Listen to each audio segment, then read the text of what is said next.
Good morning. Praise God. దేవనామానికి స్తోత్రం. అందరికీ వందనాలు. మన ప్రభువును రక్షకుడును అయిన యేసుక్రీస్తు పరిశుద్ధ నామములో ఉదయకాల ధ్యానమునకు మిమ్మల్ని అందరినీ ప్రేమపూర్వకంగా ఆహ్వానిస్తున్నాను.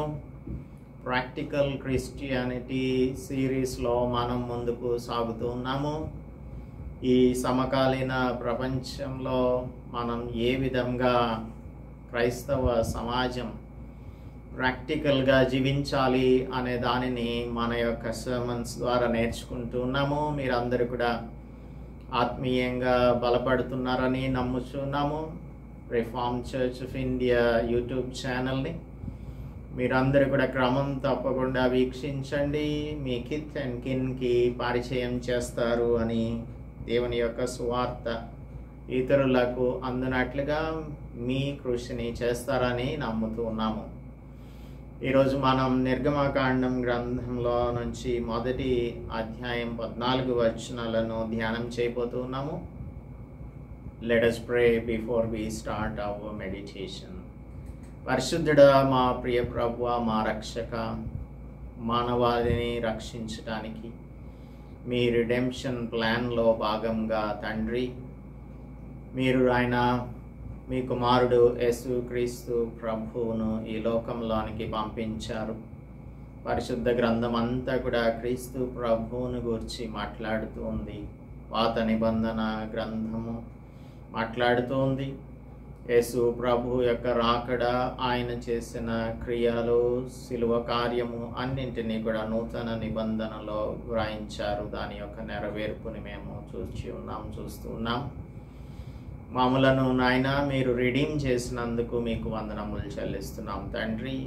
ఈ బుక్ ఆఫ్ ఎక్సడస్లో మేము నాయన మరి ఇప్పుడు ధ్యానంను ప్రారంభించుచుండగా మా ప్రియులతోనూ మాతోనూ మాట్లాడమని క్రీస్తు యేసు పరిశుద్ధ నామంలో ప్రార్థిస్తున్నాం తండ్రి. ఆమెన్.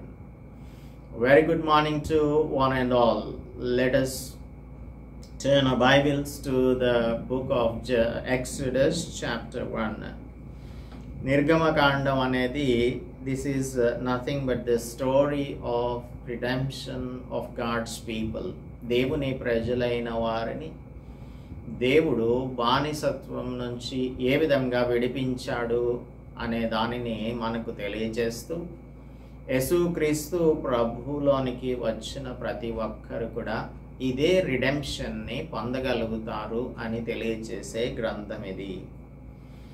ఈ గ్రంథంలో మనం bondage to we see the story of the Israelites from bondage to the fellowship. బానిసత్వం నుంచి దేవునితో సహవాసము అనే దానిని ఎస్టాబ్లిష్ చేయడానికి దేవుడు ఏం చేశాడు అనేది ఈ గ్రంథంలో చదువుకుంటాము.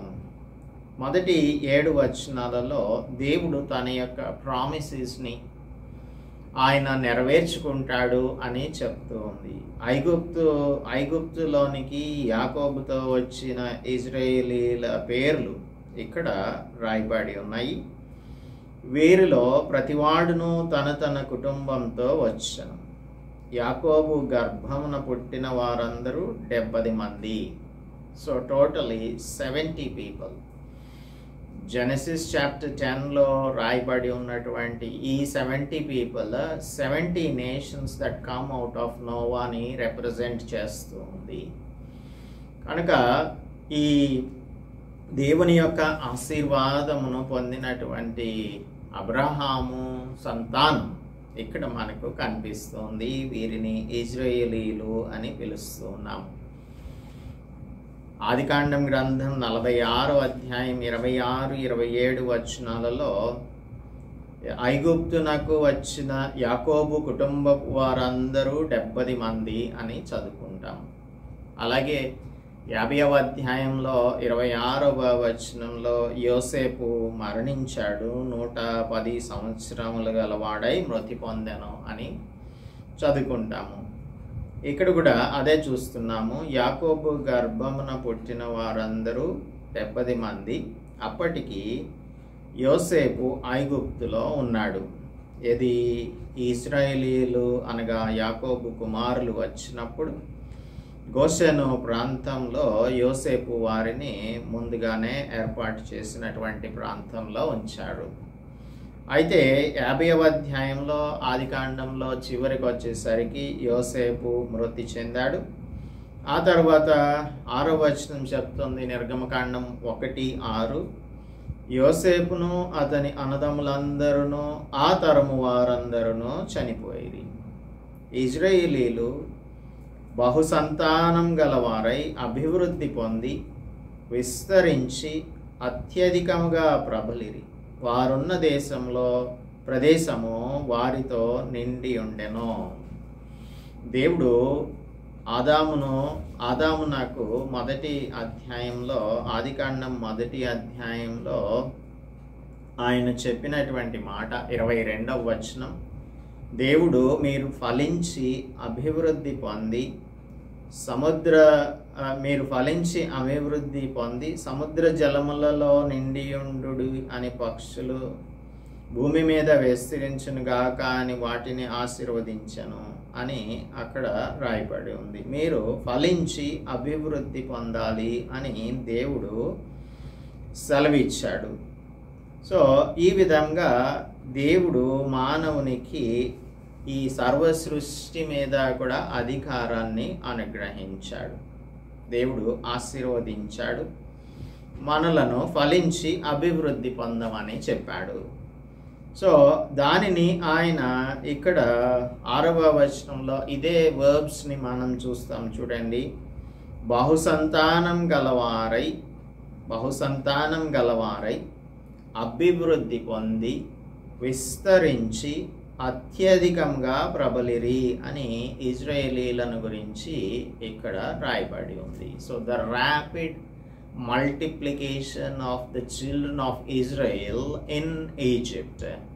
ఇజ్రాయేలు గోషెను ప్రాంతంలో ఉన్నప్పుడు 47వ అధ్యాయంలో ఆదికాండం 47:27 చూస్తే, ఇశ్రాయేలీయులు ఐగుప్తు దేశమందలి గోషెను ప్రదేశంలో నివసించిరి. అందులో వారు ఆస్తి సంపాదించుకొని సంతానాభివృద్ధి పొంది మిగుల విస్తరించిరి. సో ఈ విధంగా దేవుడు అబ్రహామునకు చేసిన వాగ్దానమును ఇశ్రాయేలీయుల పట్ల నెరవేర్చాడు. హారానులో 5గురుగా ఉన్నారు, యాకోబు, రాహేలు, లేయా, బిల్హా, జిల్పా.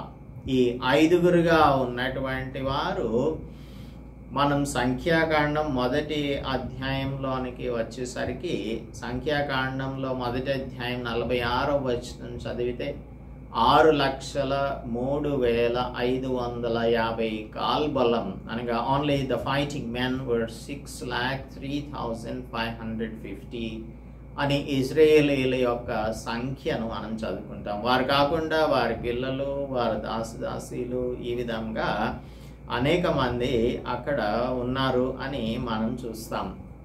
అబ్రహామునకు దేవుడు వాగ్దానం ఇచ్చినప్పుడు 15వ అధ్యాయంలో, ఆదికాండం 15వ అధ్యాయం 5వ వచనంలో దేవుడు చెప్పినటువంటి మాట, మరియు ఆయన వెలుపలికి అతన్ని తీసుకొని వచ్చి, నీవు ఆకాశం వైపు తేరి చూచి నక్షత్రములను లెక్కించుటకు నీ చేతనైతే లెక్కించుము అని చెప్పి, నీ సంతానము అలాగవును అని చెప్పాను. అతడు యెహోవాను నమ్మెను. అలాగే 17వ అధ్యాయం 2వ వచనంలో కూడా 17 ఆదికాండం 17:2లో దేవుడు అంటున్నాడు, నాకును నీకును మధ్య నా నిబంధనను నియమించి నిన్ను అత్యధికంగా అభివృద్ధి పొందించదను అని చెప్పాను, అతనితో చెప్పాను. అబ్రాహాముతో చెప్పినట్లుగా ఇక్కడ మనం చదువుకుంటాము. 22వ అధ్యాయంలోనికి వచ్చేసరికి, ఆదికాండం 22వ అధ్యాయం 17వ వచనంలో 22:17లో, నేను నిన్ను ఆశీర్వదించి నక్షత్రముల వలెను, ఆకాశ నక్షత్రముల వలెను, సముద్ర తీరమందలి ఇసుక వలెను నీ సంతానమును నిశ్చయముగా విస్తరింపచేసేదను. ఇంకా అంటున్నాడు, నీ సంతతి వారు తమ శత్రువుల గవిని స్వాధీనపరచుకొందురు అంటున్నాడు. ఎందుకంటే అబ్రహాము దేవుని యొక్క మాట విన్నాడు గనుక, మరియు నీవు నా మాట వినినందున భూలోకంలోని జనములన్నీ నీ సంతానం వలన ఆశీర్వదింపబడును, నా తోడు అని ప్రమాణం చేసి ఉన్నాను అని యెహోవా సెలవిచ్చాడు. సో ఎవరైతే దేవుని యొక్క మాట వింటారో, దేవుని మాట విన్నటువంటి అబ్రహామును దేవుడు ఏ విధంగా ఆశీర్వదిస్తాను అని చెప్పాడో ఆ విధంగా ఇశ్రాయేలీలను ఆశీర్వదించినట్లుగా మనం ఇక్కడ చదువుకుంటున్నాము. మరి మనకు దీనిని ఏ విధంగా అప్లై చేసుకోవాలి అంటే, రోమాపత్రిక 8వ అధ్యాయం 14 నుంచి 17 వచనాల వరకు చదివినట్లయితే, దేవుని ఆత్మచేత ఎందరు నడిపింపబడుదురో వారందరూ దేవుని కుమారులై ఉందురు. దేవుని ఆత్మచేత నడిపింపబడితే దేవుని కుమారులుగా ఉంటారు. ఏలయనగా మనం మరలా భయపడుటకు మీరు దాస్యపు ఆత్మను పొందలేదు, కానీ దత్తపుత్రాత్మను పొందితిరి. ఆ ఆత్మ కలిగిన వారమై మనం అబ్బా తండ్రి అని మొరపెట్టుచున్నాం. మనం దేవుని పిల్లలమని ఆత్మ తానే మన ఆత్మతో కూడా సాక్ష్యం ఇచ్చుచున్నాడు. మనం పిల్లలమైతే వారసులము, అనగా దేవుని వారసులము, క్రీస్తుతో కూడా మహిమ పొందుటకు ఆయనతో కూడా శ్రమపడిన ఎడల క్రీస్తుతోడి వారసులము అని అంటున్నాడు. So if we are born into the lineage of Abraham, Abraham యొక్క సంతానమును దేవుడు ఏ విధంగా ఆశీర్వదిస్తాను అని చెప్పాడో, యేసుక్రీస్తు ప్రభు ద్వారా దేవుని యొద్దకు వచ్చిన వారిని కూడా ఆయన వారసులనుగా చేసుకొని ఆశీర్వదిస్తాడు. ఇది ఆత్మీయ ఆశీర్వాదం. అందుకే ఎప్పుడైతే జక్కయ్య లూకాసు వార్తలో మనం చదువుకుంటామో, జక్కయ్య అనేటువంటి వాడు యేసుక్రీస్తు ప్రభువుని ఎలా ఉంటాడో చూడాలని అనుకున్నాడు. ఎలాగుంటాడో చూడాలని అనుకున్నప్పుడు దేవుడు తన యొక్క హృదయంలో ఉన్నటువంటి ఆశను నెరవేర్చడానికి ఆ జక్కయ్య ఉన్నటువంటి ప్రాంతంలో ఆ చెట్టు దగ్గరకు వచ్చాడు. మేడి చెట్టు మీదకి ఎక్కాడు జక్కయ్య. అప్పుడు యేసు ఆ చోటికి వచ్చినప్పుడు 19వ అధ్యాయం 5వ వచనం లూకాసు వార్తలో చదువుతున్నాను. ఆ చోటికి వచ్చినప్పుడు నీ కనులెత్తి చూచి, జక్కయ్య త్వరగా దిగుము, నేడు నేను నీ ఎంట ఉండవలసి ఉన్నది అని అతనితో చెప్పాడు. అప్పుడు తనలో వచ్చినటువంటి మార్పును మనం చూస్తున్నాము. అతడు త్వరగా దిగి సంతోషంతో ఆయనను చేర్చుకున్నాడు. జక్కయ్య నిలువబడి 8వ వచనం, ఇదిగో ప్రభువా, నా ఆస్తిలో సగం బీదలకు ఇచ్చుచున్నాను. నేనెవని యొద్దనైనను అన్యాయంగా దేనినైనను తీసుకొని ఎడల అతనికి 4 అంతలు మరలా చెల్లింతును అని ప్రభువుతో చెప్పాను.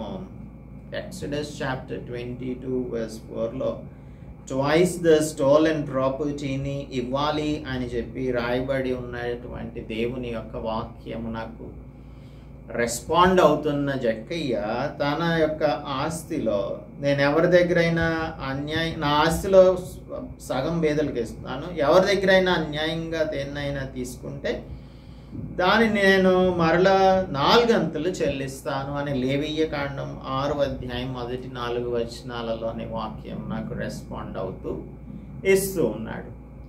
ఇది దేవుడు తీసుకొచ్చినటువంటి మార్పు. కనుక ఎవరైతే యేసు ప్రభువును తమ జీవితములలో చేర్చుకుంటారో, తమ హృదయాలలో చేర్చుకుంటారో, వారు నిజమైన అబ్రహాము సంతానం, ఆత్మీయ సంతానంగా ఉంటారు. అందుకే యేసు ప్రభు అంటున్నాడు, అందుకు యేసు 9వ వచనం, ఇతడును అబ్రహాము కుమారుడే, ఎందుకనగా నేడు ఈ ఇంటికి రక్షణ వచ్చి ఉన్నది. Zacchaeus has become the son of Abraham.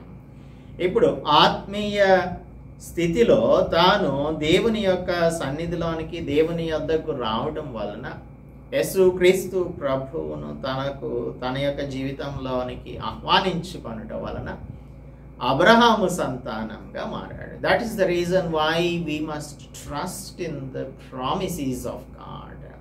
వాగ్దానము చేసిన వాడు నమ్మదగినటువంటి వాడు కనుక మిమ్మల్ని అభివృద్ధి చేస్తాను, విస్తరింప చేస్తాను అని అబ్రహామునకు చేసిన వాగ్దానం తన కుమారుడైనటువంటి ఇసాకు, యాకోబుల విషయంలో దీనిని నెరవేరుస్తూ ఉన్నాడు. అందుకే 7వ వచనం, ఇశ్రాయేలీలు బహుసంతానం గలవారై అభివృద్ధి పొంది విస్తరించి అత్యధికంగా ప్రబలిరి, వారున్న ప్రదేశం వారితో నిండి ఉండెను. సో ఇప్పుడు మనం సంఘంలో ఆత్మీయ ఇశ్రాయేలీలను చూడాల్సి ఉంటుంది. మన సంఘాలన్నీ కూడా నింపబడి ఉండాలి, విస్తారంగా ఉండాలి, ప్రజలు దేవుని యొక్క సంతానంగా ఉండాలి, అభివృద్ధి పొందిన వారిగాను విస్తరించి అత్యధికంగా ప్రబలేటువంటి వారిగా ఉండాలి. సో సంఘాలన్నీ కూడా ఈ ఆత్మీయ సంతానంతో నింపబడి ఉండాలి. ఇది దేవుని యొక్క చిత్తం. అందుకని యేసుక్రీస్తు ప్రభు చేసినటువంటి కార్యం ద్వారా ఆయన ప్రజలందరినీ కూడా తన యొద్దకు సమకూర్చుకుంటున్నాడు. గోషెను ప్రాంతంలో ఏ విధంగా అయితే ఇశ్రాయేలీలను దేవుడు సమకూర్చాడో. So we have to God keeps the promises and we must cooperate with him in keeping his promise. కాబట్టి ఆయనను అంగీకరించిన ఆత్మీయ ఇశ్రాయేలీలమైన మనం అభివృద్ధి చెంది విస్తరించాలి, సంఘాలను నిండించాలి. సంఘంలో అందరూ కూడా ఆత్మీయంగా కిత్ అండ్ కిన్తో ప్రబలిపోతూ ఉండాల్సినటువంటిది మనము ఈ రోజులలో చూడాల్సింది. కానీ అది మనం చూడలేకపోతున్నాం. ఎందుకంటే నిజమైనటువంటి అబ్రహాము సంతానంగా మనం ఇంకనూ మారలేదు కాబట్టి. అయితే the ruler of the world, ఈ లోకాధికారి ఉన్నాడు కదా సాతానుడు, he always wants us to enslave us, మనలను బానిసలుగా చేయాలని వాని యొక్క ప్రణాళికలను రచిస్తూ ఉంటాడు. ఇప్పుడు యోసేపు తెలిసిన రాజు అనగా ఫరో ఆ తర్వాత లేకుండా పోయాడు. ఫరో చనిపోయాడు అనగా ఆ జనరేషన్తో పాటు ఆ ఫరో చనిపోయాడు. తర్వాత ఇంకొక క్రొత్త ఫారో వచ్చాడు, కొత్త ఫారో. అప్పుడు యోసేపును ఎరగని క్రొత్త రాజు ఐగుప్తును ఏలనారంభించాడు. అతడు తన జనులతో ఇట్లనెను, ఇదిగో ఇశ్రాయేలు సంతతి అయిన ఈ జనము మనకంటే విస్తారంగాను బలిష్టంగాను ఉన్నది. వారు విస్తరింపకుండునట్లు మనం వారి ఎడల యుక్తిగా జరిగించుదాం రండి. లేని ఎడల యుద్ధం కలుగునప్పుడు మన శత్రువులతో చేరి మనకు విరోధంగా యుద్ధం చేసి ఈ దేశంలో నుండి వెళ్ళిపోదురేమో అనెను. So the ruler of the world, Pharaoh, is nothing but the representation of Satan. సాతానుకిని ఫరోకును ఒక దగ్గర సంబంధాన్ని మనం చూడగలుగుతాము. కమ్ లెటస్ అని అంటున్నాడు, రండి అని అంటున్నాడు ఆ జనులతో. అతడు తన జనులతో ఈ విధంగా చెప్తూ ఉన్నాడు, కమ్ లెటస్ రెస్ట్రిక్ట్ దెమ్ అని అంటూ ఉన్నాడు. ఆదికాండం గ్రంథంలో మనం 11వ అధ్యాయంలో బాబెల్ టవర్ని కట్టినప్పుడు సంగతి కూడా మనం చూసినట్టయితే, భూమి అందంతటా 11వ అధ్యాయం 1వ వచనం, భూమి అందంతటా ఒక భాషి ఒక పలుకును ఉండెను, వారు తూర్పున ప్రయాణమై మొప్పవుచుండగా షీనారు దేశం అంత ఒక మైదానం వారికి కనబడెను. అక్కడ వారు నివసించి వాళ్ళు ఏమనుకుంటున్నారు, మనం ఇటుకలు తయారు చేసి ఇటుకలు చేసి బాగుగా కాల్చుదాం రండి అని ఒకనితో ఒకడు మాట్లాడుకుంటున్నారు. ఒకనితో ఒకడు కాల్చి బాగుగా ఇటుకలు చేసి కాల్చుదాం రండి అని ఒకరితో ఒకడు మాట్లాడుకుంటున్నాడు. ఇక్కడ కూడా ఫరో రండి అని తన జనులతో చెప్తున్నాడు, వీళ్ళు విస్తరింపకుండునట్లు. దేవుడేమో ఫలించి అభివృద్ధి పొంది విస్తరించండి అని వారిని ఆశీర్వదిస్తే, సాతాను యొక్క ప్లాన్ ఏంటంటే ఫలించకుండా, అభివృద్ధి చెందకుండా, విస్తరించకుండా చేయాలనేది వాని యొక్క ప్రణాళిక. అందుకే వారి ఎడల యుక్తిగా జరిగించుదాం రండి. సాతాను యొక్క తంత్రాలన్నీ కూడా ఇదే విధంగా యుక్తిగా ఉంటాయి.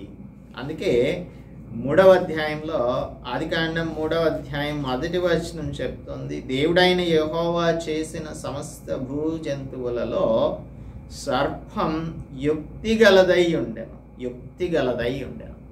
అందుకే ఏం చేసింది, ఆ యుక్తిగా వచ్చి హవ్వతో మాట్లాడుతుంది.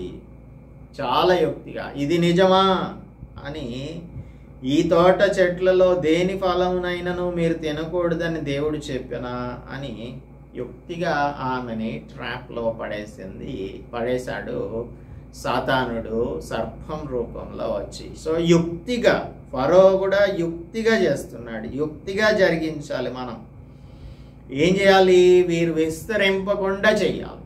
సంఘాలు విస్తరించితే సాతానుకి వ్యతిరేకంగా పోరాటం జరుగుతుంది. అందరూ కూడా దేవుని పార్టీలో చేరిపోతారు.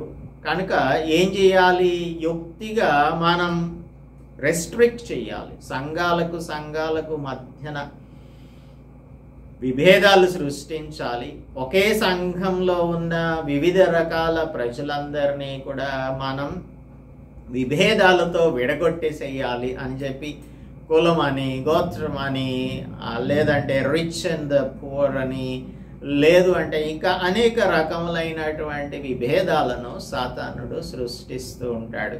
మీరు మేము అనగా ఐగుప్తీయులు ఇశ్రాయేలీలు అనే ఒక కాన్ఫ్లిక్ట్ని తీసుకొని వచ్చి, వీరు కనుక విస్తరిస్తే మన మీదకి యుద్ధం వచ్చినప్పుడు వీరు శత్రువులతో చేరతారు, ఈ దేశంలో నుంచి వెళ్ళిపోతారు, అప్పుడు మనకు పని చేసేటువంటి వారు ఉండరు అని వారి యొక్క ప్లాన్, అనగా ఫరో యొక్క ప్లాన్ ఈ విధంగా తన ప్రజలతో చెప్పాడు. సాతానుడు కూడా అలాగనే యుక్తిగా మన ఎడల ప్రవర్తిస్తున్నప్పుడు వాడి యొక్క యుక్తి కలిగిన ప్లాన్స్కి మనం ఈల్డ్ కాకుండా ఉండడమే దేవుని బిడ్డలైనటువంటి వారు చేయవలసిన పని. ఇది ఎలా సాధ్యమవుతుంది అంటే, దేవుని యొక్క ప్రామిసెస్ని మనం అర్థం చేసుకోవాలి, వాటిని నమ్మాలి. అబ్రహాము ఎలా నమ్మాడో అలాగూ దేవుని యొక్క వాగ్దానాలను మనం నమ్మాల్సి ఉంటుంది.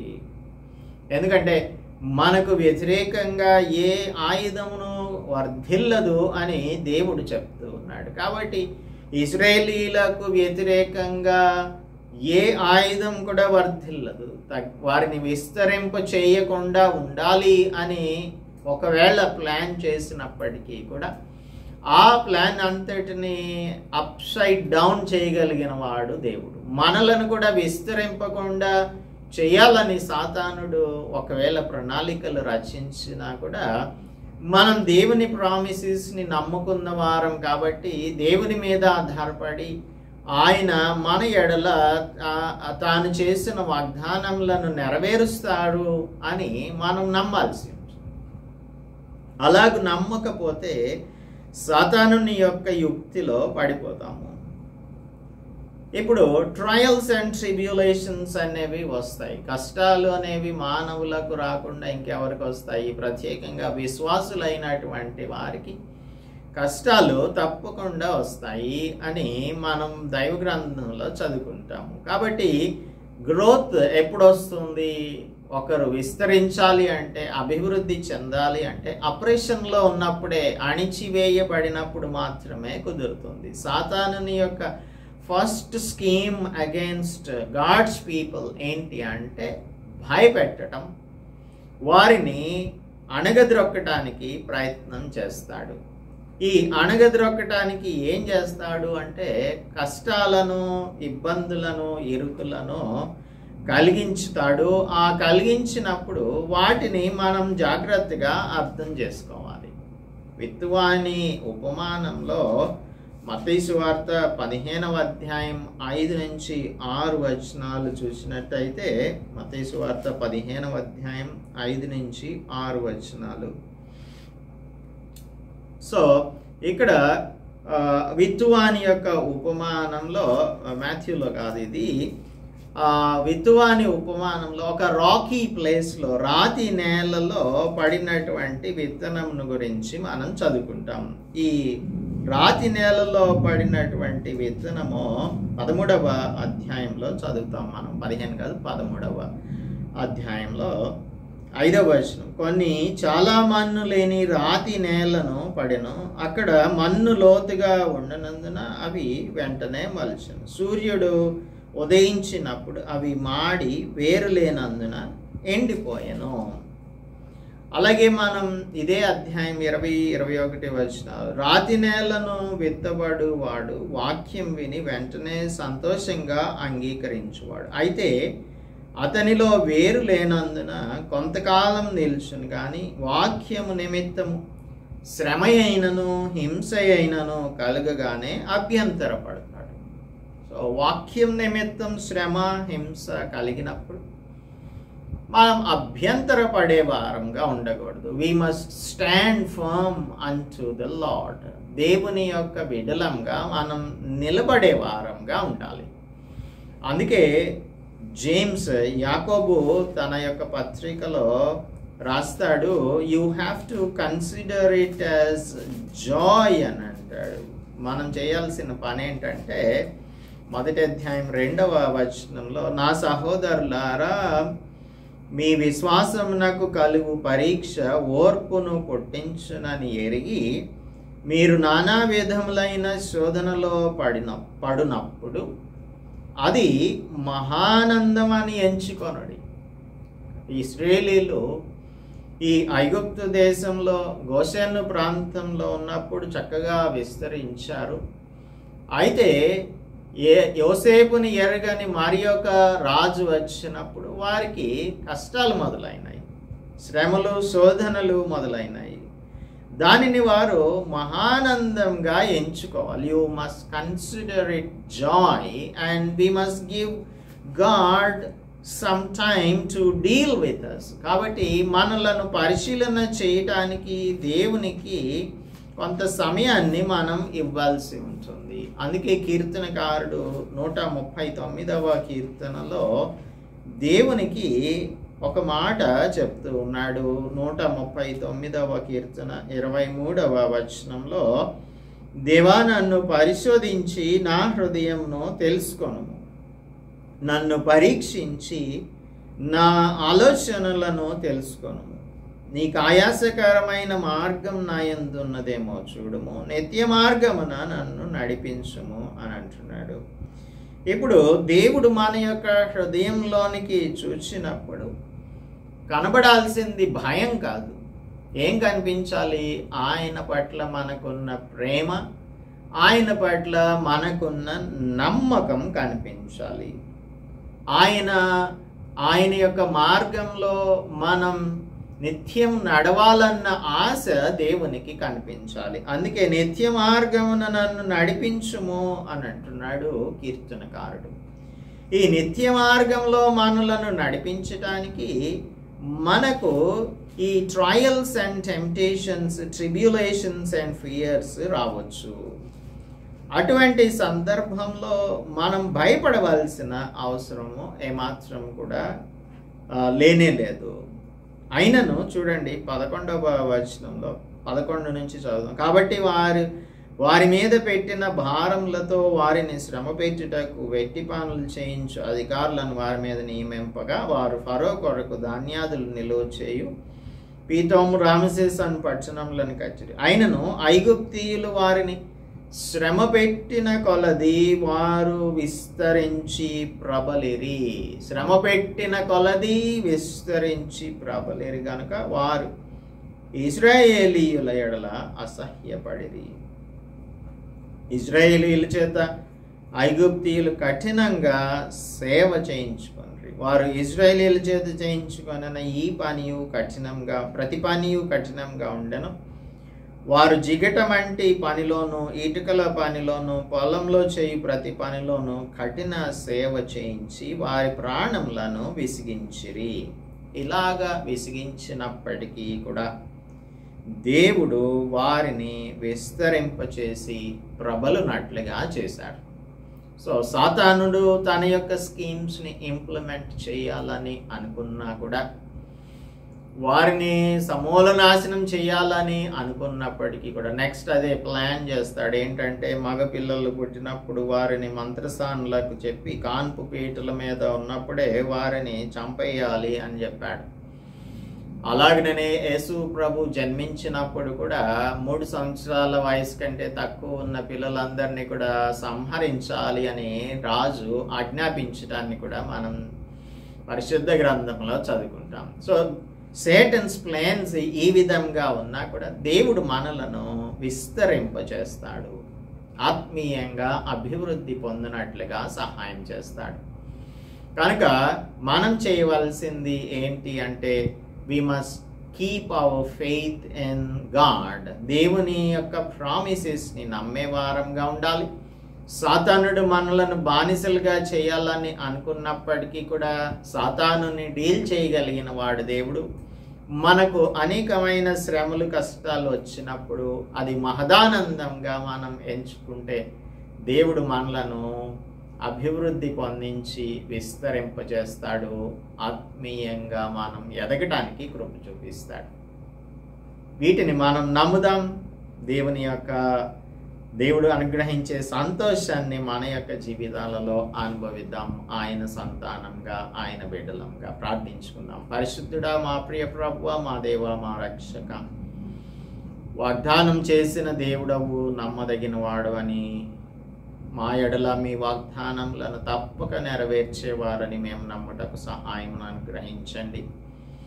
అలాగే సాతానుడు మమ్మను బానిసలుగా ఉంచాలని, విస్తరింపకుండా చేయాలని అనుకున్నప్పటికీ మీరు ప్రభువా ఇశ్రాయేలీలను ఏ విధంగా వారు అభివృద్ధి చెందినట్లుగా,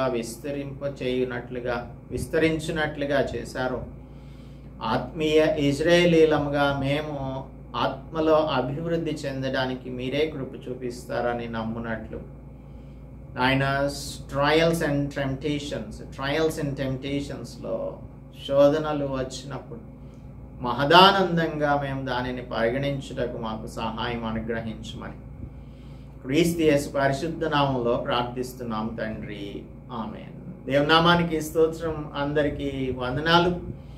సాతానుని యొక్క ప్లాన్స్ మన జీవితంలో ఎప్పుడు కూడా నెరవేరవు. దేవుని యొక్క చిత్తం మాత్రమే నెరవేరుతుంది అన్న ప్రతి ఒక్కరు కూడా దేవుని యందు విశ్వాసం ఉంచిన వారిగా జీవించటానికి ప్రయత్నం చేద్దాం మనందరం. అందుకు మనకు సహాయం చేయను గాక దేవుడు, మనకు సహాయం చేయను గాక. ఆమేన్.